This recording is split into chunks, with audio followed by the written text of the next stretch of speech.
Welcome to Dharma If You Dare. I'm Christopher Lawley, Planet Dharma team member and producer of the podcast.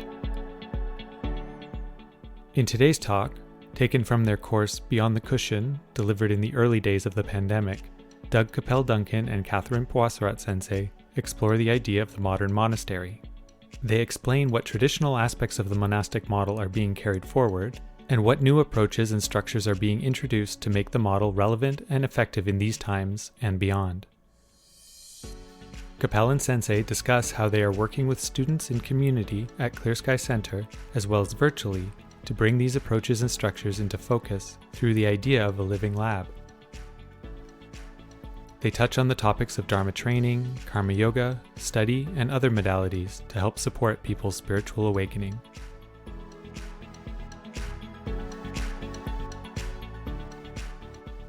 There are many ways to experience this modern formulation of the teachings. Planet Dharma offers a diverse range of in-person and virtual programming to meet spiritual seekers where they are. From online courses and classes to full-length meditation retreats on topics ranging from Buddha Dharma to the Western mysteries, you'll find an offering that works for your context to speed up your spiritual unfoldment. Visit planetdharma.com/events to see which experience will help you with your awakening this year. And now here's today's recording. So welcome to our third online course of 2020 and the year of clear vision and what we're calling the year of meditation. And must admit that we couldn't have made the year of meditation any more appropriate than a pandemic to kind of keep you all in your houses and you can't go anywhere. Yeah. But we did not do that. We take no responsibility for isolating you in your homes. Hopefully that's helped everybody meditate more than usual. Yeah. So it's kind of ironic that in the year of the coronavirus, where people are being quarantined to prevent illness, we're promoting a kind of quarantine called the meditation session to foster health and unfoldment. Anyway, we invite you to take advantage of this time to do more practice and to study and to develop your strength of being alone and comfortable in your own skin alone. And that'll get you ready for death as well. All right, so the 4 pillars in a modern monastery. Shall we jump? Let's do it. Let's jump. We've talked about traditional Buddha Dharma, the sutras, emotional intelligence, Astro Dharma, and other Dharma teachings that focus on theory and practice. But how do we live it? How do we embody it? How do we make it real? How do we make it part of our lives? How do we actualize it? This was one of the great gifts of buying and developing Clear Sky, founding and developing Clear Sky, is that we had a lot of good practice behind us and we had a lot of great learning behind us. And there were some situations where it just didn't count for shit in practicing and living and working together 24/7, 365. And so it's really caused us to develop add these new dimensions to the teachings of how we really bring it to our ongoing life in every kind of situation that comes up. Yeah, so let's be clear about it, I guess. I mean, listening to Dharma and trying to apply it in our daily lives is admirable and can create great states. But like any discipline, one needs to walk it and be trained in basically to great stages. We'll talk about that more later. So like a doctor or an electrician, you have to train. So it's an apprenticeship model. And so the idea of the modern monastery is also an apprenticeship model. It's the idea of getting trained in a discipline as you would being a doctor or electrician or any other field that's a hands-on living thing that you embody. It's not a college course particularly. It's not just knowledge and information. It's how do you apply it day in and day out in your daily lives. And that's the idea of the pillars of a modern monastery that we're going to go into over the next few weeks. And you may have heard us talk about this in calling it Dharma training. So there's no real training going on in Dharma outside of the traditional monasteries, and most people don't want to basically live in traditional monasteries for obvious reasons. It's too narrow a life. And so we are in the process of adapting a more open view of a monastery so that you can get the same kind of monastic training, but in a more open form that appeals and suits a more modern sensibility, particularly Western. And so it involves a lot of Karma Yoga, a lot of study, a lot of Dharma training, a lot of meditation, a lot of service.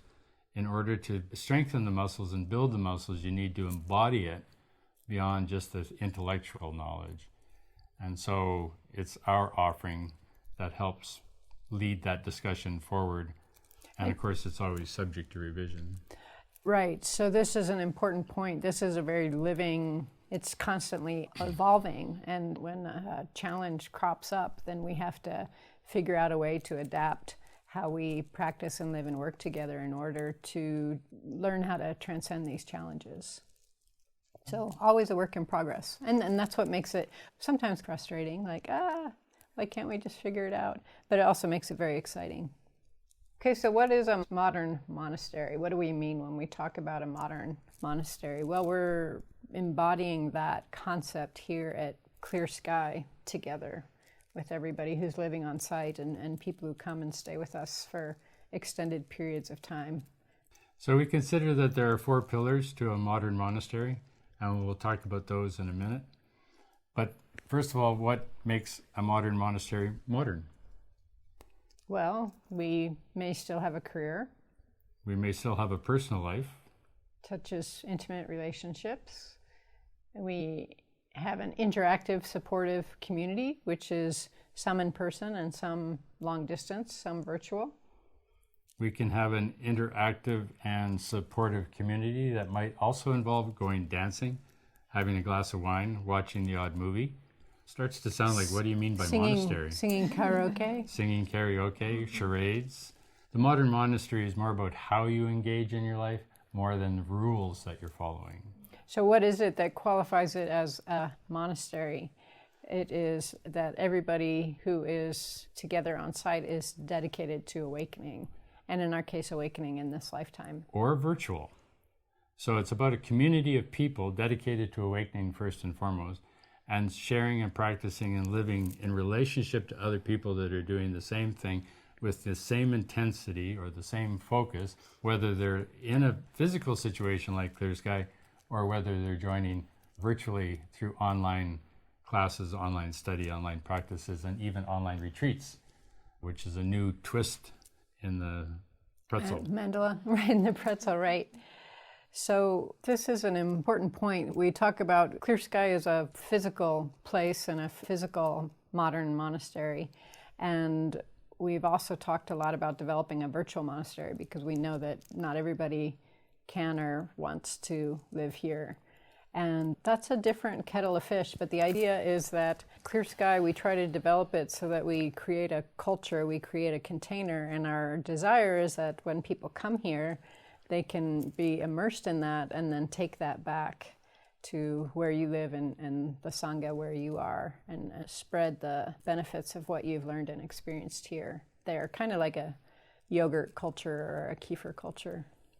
And again, it's basically a training. What a monastery provides in the same way a university or an apprenticeship provides is training.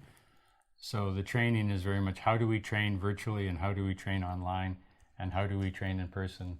Well, the first thing you have to know is what your goal is. So if you're apprenticing as a doctor or as an electrician, you know your goal. You want to be a licensed electrician or a licensed doctor. So when you train in a monastery, you need to know what your goal is as well. And from our point of view, that goal is awakening. It's that transcendent state that the Buddha and Christ and everybody trained to do through their various associations and have developed that over time. So from our point of view, the training is for the purpose of getting your papers for being an awakened being. And that's not just knowledge-based, that's experientially based, of course.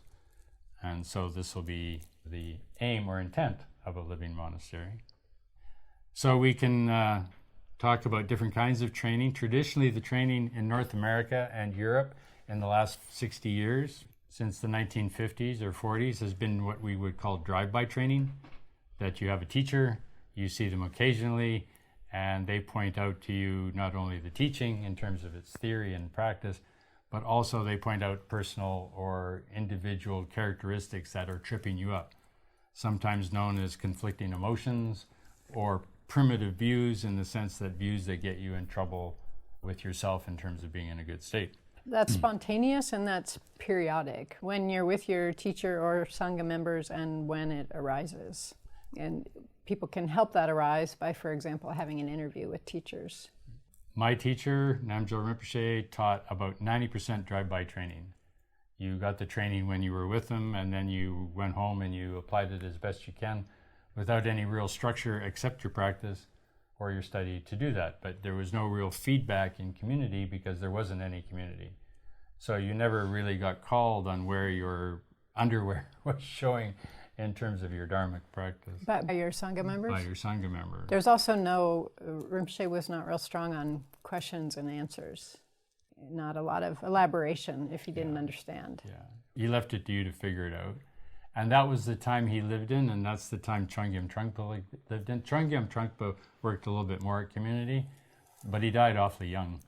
So he was 49 when 49, he died. So it has its issues today because of that.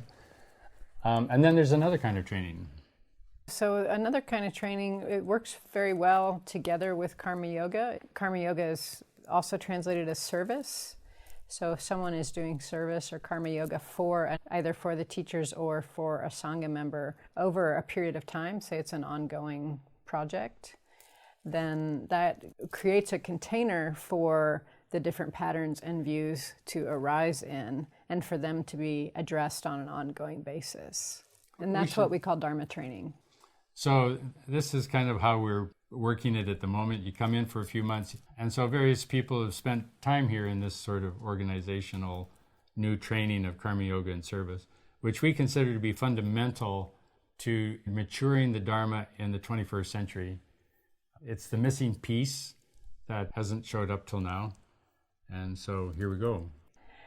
So, you go, well, why do I need Dharma training? Well, you remember the day not so long ago when you say, why do I need to recycle? So I don't think we need to go much farther than that. It wasn't so long ago that recycling was, why bother, just throw it away.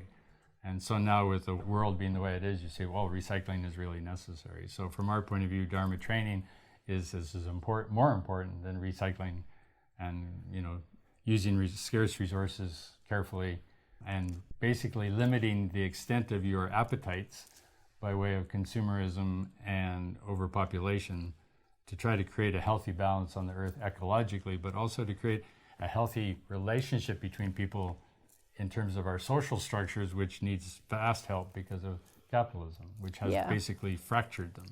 We have a leg up because we have all taken the Bodhisattva Vow, and I think one of the key lines in the Bodhisattva Vow is, I dedicate all my life energy to the benefit of all beings.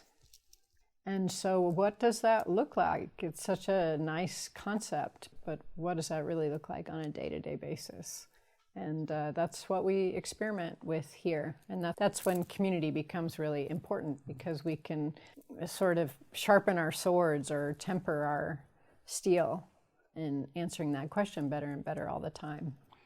So the idea in this virtual monastery, we don't really have a name for it because it's both virtual and in place. So this new collective monastery, you can still have a personal life, but the idea that what makes it the monastery is that the spiritual aspiration for awakening is the horse in front of the cart of your personal life. Insofar as you put your spiritual life in front of your personal life, then you are, in a sense, halfway to living in a spiritual monastery. But if your personal life is in front of your spiritual life, then I guess you'd be called a lay person historically. You might still have aspirations, still want to grow, but the idea is that you're not ready for the training because it's either not for you, or it's not your time, or it's not your interest, and that's okay too. I'd just like to clarify here, the horse is our spiritual life, our spiritual practice, and the cart is the rest of our life, our personal life, our careers, and our relationships, and so on.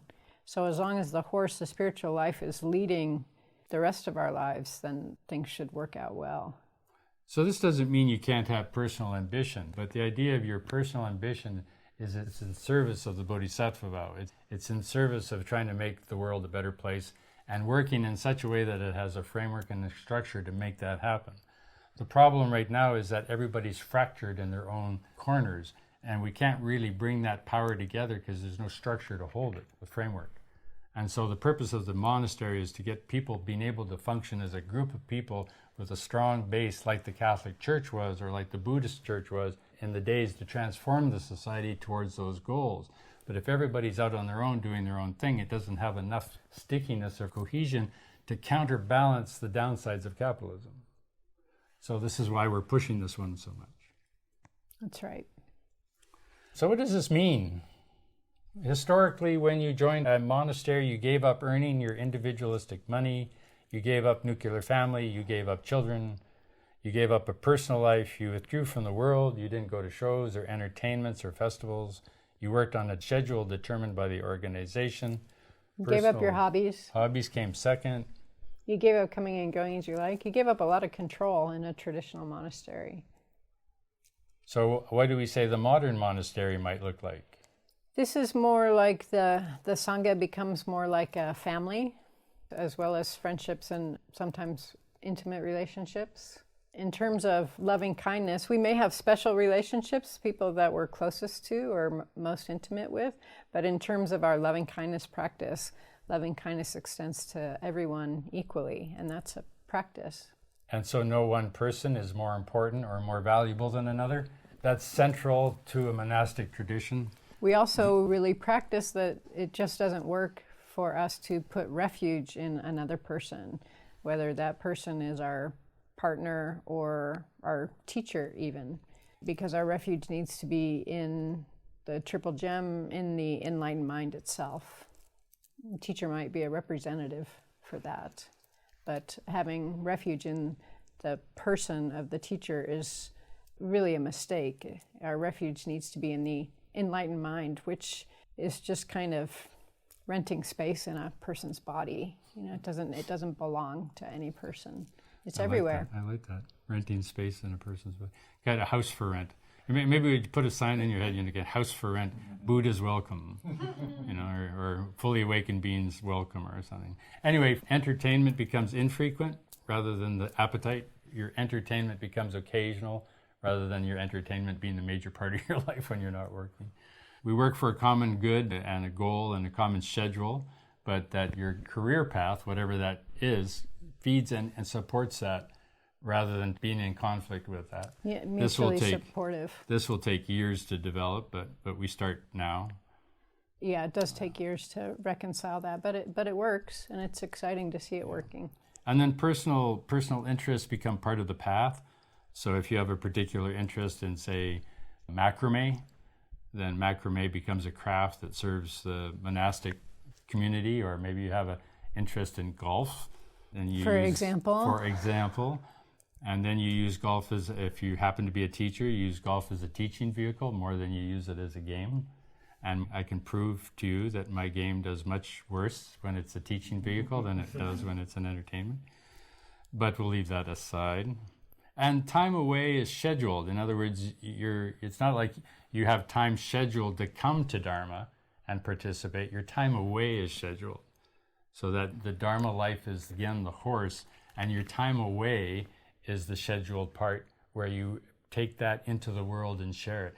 Remember that when the Buddha taught, they wandered for 9 months and sat still for 3. So for 3 months, they really focused on their practice and development. And then the rest of the time, they wandered out in the world and taught. Well, we can't really do that anymore because the society is in such a degree of fracture. We need to spend more time together and less time apart for the next period of time, probably the next 20 years. We have a serious ongoing crisis that's going to last from about 2015 to 2050. And so this is the time we really need to develop the strength of community. Crisis, you mean just all the everything? Everything. We don't need to go into that because everyone's living it. Yeah. So we won't go into detail. We used to have to explain that to people. So we're in the process of developing this modern monastery, and it's really exciting to be a part of this, especially it's our 15th anniversary. We were going to have month. We were going to have a big anniversary party this summer, but COVID kind of kiboshed that. We'll have it by ourselves. Yeah. We'll have a sweet 16 next year. The point is after 15 years, we can see very clear progress, and that is exciting. So what we've done is to maintain the commitment of a traditional monastery, but adapt it to modern times and modern interests and modern needs, as we've been describing. And of course, the key part of all this will be the manifestation. And it's very hard to see the manifestation of it at this time, other than in Genesis form, because it's going to take many years to develop, past my lifetime for sure, to develop this new monastery idea that can embody personal interests and a personal life, yet at the same time, the Dharma and the community being foremost. We hope you enjoyed this episode. Please rate and review Dharma If You Dare on your favorite podcast app to help more people find and benefit from these teachings. And don't forget to subscribe to get episodes and bonus content sent directly to your device. It's the beginning of the year, so I thought it was appropriate to begin by reconnecting with the guiding approach that Planet Dharma takes in forwarding the goal of spreading spiritual awakening in this lifetime. We will hear more in future episodes about the specific practices and frameworks that make up the Planet Dharma pillars. In the meantime, you can always learn more about Planet Dharma's approach by visiting planetdharma.com and clicking on the First Time Here button. See you next time, and may all our efforts benefit all beings.